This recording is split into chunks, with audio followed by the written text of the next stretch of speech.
At that time, Michael, the great prince who protects your people, we mentioned him earlier, will arise. There will be a time of distress, such as not happened from the beginning of nations until then. This is somewhat hyperbole, but Jesus identifies this as something yet in the future in his day. He says this in his discourse in Matthew 24 about the fall of Jerusalem. I'm so used to being in the Old Testament where you have these long, it's weird only having to flip forward a few pages to get here. In Daniel 24 it says, start in verse 21, for then there will be great distress, unequal from the beginning of the world until now, and never to be equaled again. He's referring to the fall of the city of Jerusalem in the Roman-Judea war. And I think that's what this is referring to here too. So we're connecting. So we've moved now beyond. And I know that this is confusing. This is confusing. I said earlier, this is difficult. This is a difficult chapter. This is a difficult section. Okay. So we gave a preview of history in the time of the Grecian empires of Seleucus and Ptolemy, who will affect Israel by fighting each other over Israel's territory for a couple hundred years. That culminates in Antiochus IV. He eventually dies, and then after him, actually, the Jews regain their independence for about a century until the Romans come. And so we switch from talking about that to the Romans themselves in verse 36. I believe, to some degree, this is speaking of the Roman kings in a general sense. Like this is just what they're going to be like. The description we have of them in 36 to 39, I don't think fits any one Roman ruler, but is a blanket statement applying to them all. Then we have, I think, some specific events that do occur in history as Rome takes over the whole kingdom. You know, the king of the south, I think, is Mark Antony in this case, leading the forces, the remnant of the Ptolemaic kingdom against Rome, the new king of the north. And they fight, and Rome wins, and they take over the entire empire. I believe those are specific events. I don't know exactly what the Edom, Moab, and Ammon reference means. I'm not entirely sure about that. But I also think we then kind of go on and talk about the king of the north. And that, I think, may have been specifically Augustus Caesar, the first actual Roman emperor. He would be declared the first emperor after this. He goes back to Rome and becomes emperor after that. Then I think we might, and it could be that we're talking about him specifically, even down at the end of chapter 11. But I tend to think we're starting that we kind of fade out and talk about the Roman emperors more generally. We saw this in Isaiah too, when he talked about Cyrus, and sometimes he kind of zero in on Cyrus, and then he'd back out and kind of talk about things, other things or things as a whole. Like that sort of zooming in, zooming out feature is present in the prophets. And now here we are in chapter 12. Now my heading here says the end time, but this is not the time of the end. This is the time of the end of we've already passed the end of the Grecian kingdom, and it is referring to the end of the age of the Jews, which is what the apostles are asking Jesus about at the beginning of Matthew 24. It's not the end of the world. At that time, Michael, the great prince who protects your people, will arise. There will be a time of distress such as not happened from the beginning of nations until then. But at that time, your people, everyone whose name is found written in the book, will be delivered. Multitudes who sleep in the dust of the earth will awake, some to everlasting life, others to shame and everlasting contempt. Those who are wise, or those who impart wisdom, will shine like the brightness of the heavens, and those who lead many to righteousness like the stars forever and ever.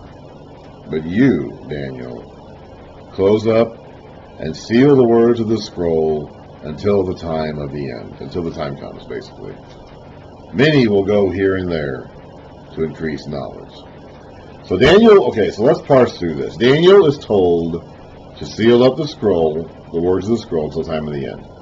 Okay, when you seal a scroll, it means you're done writing it, and you're preserving it for future generations. So he's going to finish writing down this prophecy, these predictions, He's going to seal them up and preserve them until the time of the end, until the time comes for which they're applied. During that time, people are going to increase their knowledge. So this stuff is not going to make sense or make complete sense to people until it happens. You're not going to have full knowledge of what this means until it happens. We'll get to the resurrection aspect of this in a bit. Let's go finish the rest of the chapter first. So that's it. That's the explanation of the vision. The being is done talking now. So he's been talking since the end of chapter 10. This has all been him talking. Now he's done. So, Daniel 12, verse 5. Then I, Daniel, looked, and there before me stood two others, one on this bank of the river, and one on the opposite bank. One of them said to the man clothed in linen, who was above the waters of the river. So at some point, apparently, while he was talking, this guy, this being, Jesus, I believe, in pre-incarnate form, floated up. He had been next to Daniel. I know this because he reached out and touched him. So when he started talking. So apparently while he was talking, at some point he kind of floated up to fly above the river. And now there are two men, one on either side of the river. One of them said to the man clothed in linen, who was above the waters of the river, "How long will it be before these astonishing things are fulfilled?" Daniel himself is not asking this. Daniel is probably so speechless he can't ask anything. So these angelic beings in the form of men are asking for him. The man clothed in linen, who was above the waters of the river, lifted his right hand and his left hand, so both hands, towards heaven. And I heard him swear by him who lives forever, saying, "It will be for a time, times, and half a time." That's 3.5 times. There goes back that 3.5 times figure, which we read about in Daniel 7. The king, Daniel 7, verse 25, the saints will be handed over to him for a time, times, and half a time. Now in that context, it's referring specifically to the little horn, the 11th horn of the fourth beast, which is Domitian, the 11th emperor of Rome. In this context, it's referring to the overall time of distress that the Jewish people are suffering at the hands of the Romans in their time of great distress, which Jesus will talk about in Matthew 24. So in both cases, though, the time is limited to 3.5 times. That's half of 7, which is the perfect number, which means it's been limited. I think the idea of the 3.5 specifically calls attention to the fact that it's been halved. It's been deliberately cut short. If it were just incomplete, it'd be 6. We see the number 6 used as the number of incompletion. And, 666 is the number of the beast or whatever. It's the number of man. Okay, number 6 is just used of incompletion. If it were just incomplete, it'd be number 6. But this is deliberately half of 7. So I think the idea being communicated here is that this time has been deliberately halved, purposely limited. So it will be for a time, times, and half a time. When the power of the holy people has been finally broken, all these things will be completed. That's a reference to the fall of the temple and Jerusalem. The people, the holy people of God, the Jews, the end will come. We read about that in Daniel 9. The people of the city, the people of the ruler who will come will destroy the city and the sanctuary. The end will come. This is after it's been rebuilt. At the time that Gabriel is speaking this, the city and sanctuary is still in ruins. It's going to have to be rebuilt, and it's going to be destroyed again. And the end will come like that will happen in the days after the anointed one is cut off, in the days of the 70th week, that is, after the resurrection, the crucifixion, resurrection of the anointed one, the Messiah. The end will come like a flood. War will continue until the end. Desolations have been decreed. So here we have reference to that again. The power of the holy people, which in this the only people who could be called that in Daniel's day be the Jews, has been finally broken. All these things to be complete. So that would be the end of the temple. That's in AD 70. That's what we read about in Daniel 9, and that's going to be the end of this vision. That's what Jesus is talking about in Matthew 24. Jesus calls Daniel 12 to mind when he says in Matthew 24, "When you see standing in the holy place the abomination that causes desolation, spoken of through the prophet Daniel, let the reader understand. And that refers to the idea of let the wise ones understand what, let's see here. Well, I haven't read that verse yet. But Jesus is intentionally calling to mind, and then he says a few verses later, there'll be a time of great distress, again linking that up with Daniel 12, that is what he's referring to. Jesus is referring to the fall of the temple in the city, and here in Daniel 12, Daniel's also referring to the fall of the temple in the city. And that's what it means for the power of the holy people to finally be broken. All these things will be completed. Whew! That's not the end of the world. That's the end of the Jewish age. That's the end of the state of the Jewish nation as a commonwealth before God. Not the end of the Jews. They can continue living, and they can continue living in the church and being members of the kingdom of God on earth in the church and being the foremost members. I mean, that's what the book of Romans is about. Well, part at least. It's not the end of the Jewish people. It's not the end of the Jewish hope of salvation. It's not the end even of the Jewish, primacy, if you want to call it that way, the privileges they have as the first fruits unto God. That is the end of the nation of Israel as a commonwealth before God. Which, by the way, predates Moses. Okay? The commonwealth part, the identity of the Jews as the people of God goes back to Abraham. And that predates the nation itself in the days of Moses. I heard, but I did not understand. So I asked, he can't believe this. Like the vision ends with the people being broken. Daniel wants them to go back to the city right now and rebuild. How can the end of the story be they go back to the city and the city gets destroyed again and the people are finally broken?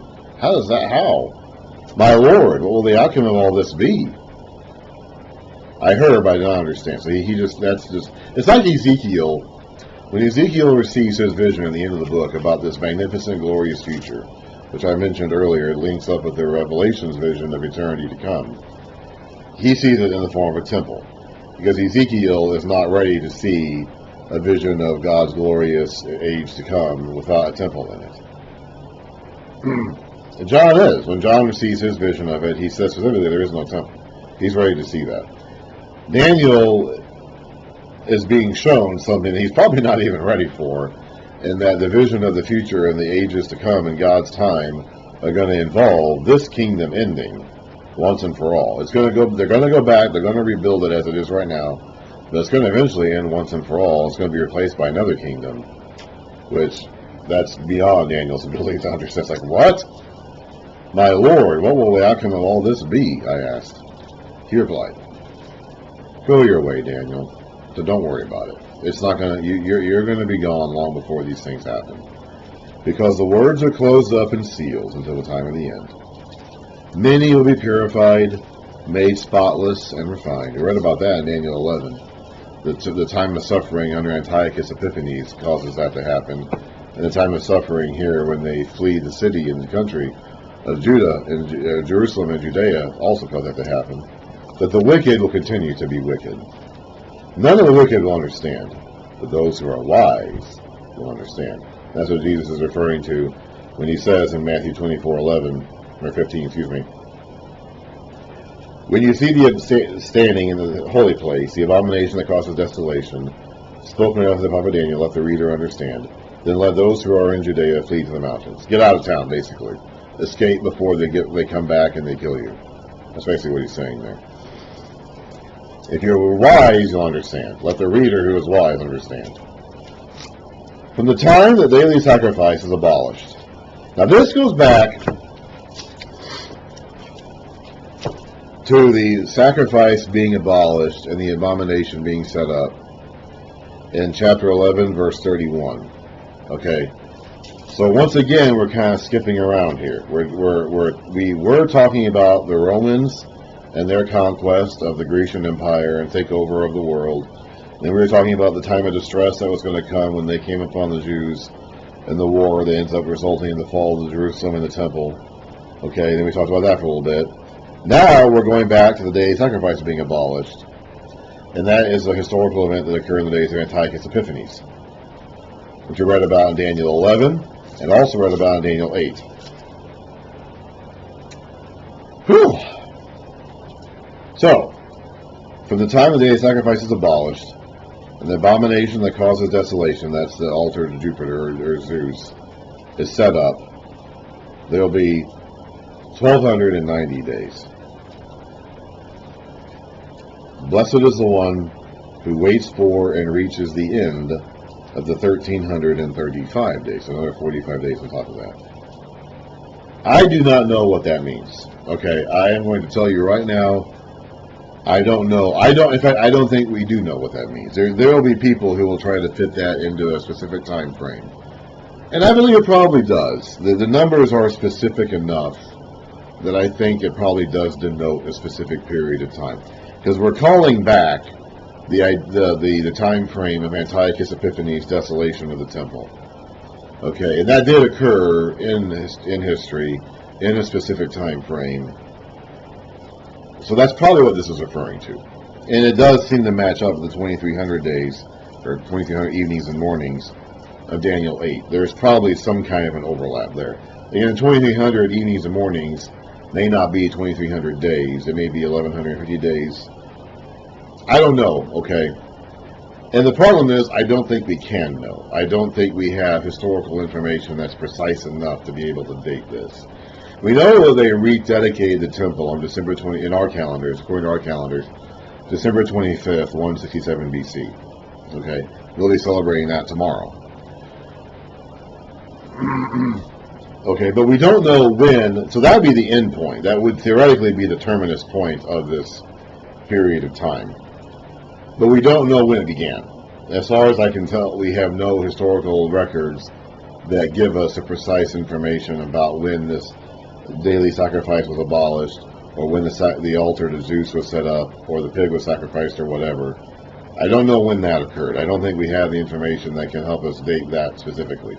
So I think that this may be a verse whose full true meaning is just unknowable, because we don't have information precise enough to be able to date this.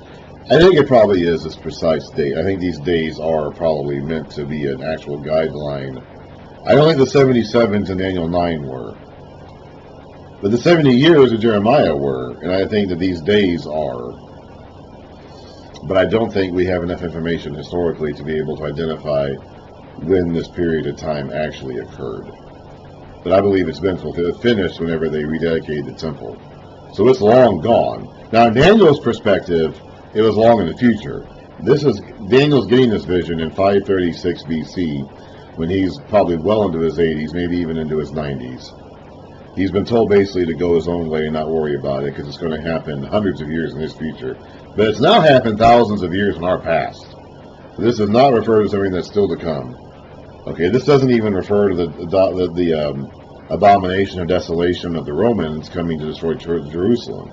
Remember, we read in Luke, that refers to the army surrounding the city. Okay, and that ended up resulting in the fall of the temple and the city. And that was a signal to the people who knew, the wise ones who knew this stuff from Daniel and from Jesus' own words, to get out. Okay, that was not just a sign. It was a specific sign that they were supposed to notice and say, okay, it's time to flee. When the Romans came initially against Jerusalem, they surrounded the city, but they didn't attack it, and then they went back, and they came back again to begin the war properly. And it was at that moment when the people who were wise, who knew what Jesus was talking about, and knew what Daniel was talking about, were supposed to flee. Okay, those are all historical events that have already happened, have already been fulfilled. There is nothing here that's left to happen in the future, except for this, the last verse of the book of Daniel. We're almost there. We're almost at the end. As for you, Daniel, old man Daniel, 90-year-old Daniel, go your way till the end. You will rest until he'll die, in other words. And then at the end of the days, you will rise to receive your allotted inheritance. That links up to what we read a few verses ago about the multitudes who sleep in the dust of the earth, awaking, some to everlasting life, others to shame and everlasting contempt. I believe this is a reference to the resurrection. We have not heard much about the resurrection in the Bible so far. Okay, the Old Testament does not have a lot in it about the resurrection. It's a very veiled, vague concept for most of the Old Testament. In fact, this is the most explicit reference to it so far. We saw Ezekiel get this vision of this valley of dry bones that is dead, completely dead and buried, and then they come together, and the ligaments and tendons and flesh form on them again, and God breathes life back into them, and they become living again. But that was a vision, and it stood for the nation of Israel as a whole. Yes, it did demonstrate God's power over death. But in that itself is a movement in the direction of the doctrine of the resurrection. We first saw Elijah, actually, was the first one in the Bible who was recorded as having performed a resurrection, bringing someone back from the dead, at least to the sake of living the rest of their life. So we are seeing this progressive development, revelation of God, and that He's going to conquer it. Not only is He going to bless the people in their lives, He's going to conquer death someday too. He hasn't really talked about that. I mentioned before, when He called Abraham out of Ur of the Chaldees, He didn't promise him with eternal life after death someday. He promised him with having a blessing and a seed and having a great name. In Abraham's mind, that's how he lived forever, was for his name to live forever. But God does intend on doing that someday. He does intend on resurrecting the dead and living and having everyone live again someday. And we're getting to that. We've been kind of progressively talking about that in the scriptures, and this is the clearest statement so far that God intends on doing this. And I believe this is a reference to the resurrection. I don't think it happened in the days of Antiochus Epiphanes, or in the days of the fall of the Grecian Empire at the hands of the Romans, or in the days of the Roman attack on Judea and the fall of the temple. Okay, I believe Daniel, as he's told here, at the end of his days, he's going to rise. Now, the inheritance idea is still a very distinctly Jewish idea. We read in the book of Joshua that they divided the land amongst their inheritances, and they were supposed to keep those inheritances. And you could sell your property, but every 50 years they had the year of Jubilee, and all the land reset back to the original layout, the original inheritances that they got when they came into the land in the days of Joshua. So the inheritance idea is a distinctly Jewish idea that's being used here to communicate the idea that Daniel is going to rise and get what he's got. He's going to get what's coming to him. He's going to receive his inheritance, his reward, at the end of days. And that ties into the multitude sleeping who are going to rise up too. Some to everlasting. So Daniel's inheritance is going to be everlasting life. How did it put it exactly? Daniel's inheritance, he's going to be in that category of people who will rise, sleep in the dust of the earth, and will rise to everlasting life. Some will rise to shame and everlasting contempt. That's not going to be Daniel's inheritance. Oh, I'm done with Daniel. Oh, I'm so happy. I'm so happy I got done with Daniel. Yay. Last couple of videos were rough. I knew they would be. This is a very difficult subject matter to teach. It's a very difficult subject matter, period. Oh, I'm so happy. I got Daniel done. Oh, the hard part is over. So now it's just a matter of finishing up the rest of the Old Testament, which is going to seem simple. And the book of Psalms. Which is going to seem simple now in comparison to all these prophet books. I still have 3 prophet books to go. I got Haggai, Zechariah, and Malachi, but man, that is going to seem easy compared to what we've been through so far. Haggai and Malachi are no problems whatsoever.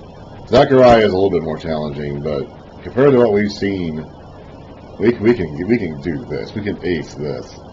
Next time, we're actually going to begin the book of Ezra, and we're going to read the first few chapters of Ezra to get the account of the people coming back from the land. It's time for them to come back. They've been in captivity long enough. It's time for them to come back. And we're going to read about that in the book of Ezra. Then we're going to pause after we get to Ezra 5. And we're going to go over to read the next 2 prophetic books, Haggai and Zechariah. And we're going to go on from there. Woo! Daniel is done. Yes.